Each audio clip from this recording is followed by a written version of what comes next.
move and why things move. Here is a very large thing. What do you notice about it? It's not moving.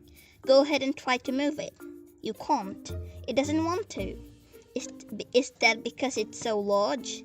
Go ahead and try to move a smaller thing. Well, you managed to move it a little way, but it was great effort. It was as if it still didn't want to move. Even tiny things are reluctant to move. Even a pebble takes some effort to shift. This is the first rule of physics. Things like to stay where they are. Unless there is some force to push or pull, no object in the universe will start moving on its own accord. It's as if all objects are lazy. But why is physics about movement when nothing wants to move? The answer is that there are lots of things in the universe that push or pull objects and force them to move, even if they want to move or not. You force your pebble to move, and since all objects are lazy, you would expect your pebble to stop moving as fast as it can. Wouldn't you? Well, you would be wrong. Strangely enough, when the pebble was at rest, it wanted to stay at rest, and now that it's moving, it wants to keep on moving. In fact, it would like to move on forever and ever. The only reason it slows down and eventually stops is because things in its path forces it to stop.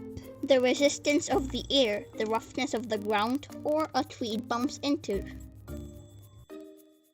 But if there were no air or trees or rough ground to get on its way, if you were in outer space, for example, and if you kicked your pebble, it would really go on and move forever and ever. It would never stop. So how can we say that objects are lazy? If the pebble is moving, it's not being lazy, is it? It takes just as much effort to stop moving as to start moving. You get a feeling for this while ice skating when there is hardly any resistance to your movement, and it's easier to keep on gliding than to stop. And the same goes for the pebble. If nothing comes in its way or helps it to stop moving, it will have to make all the effort to stop by itself, and it's way too much lazy to do that.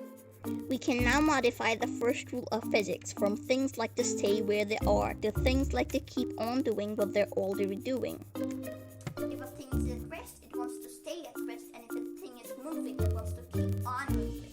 In other words, there is lots and lots of laziness in this universe. Physicists have a special word for laziness. It comes from Latin, inertia.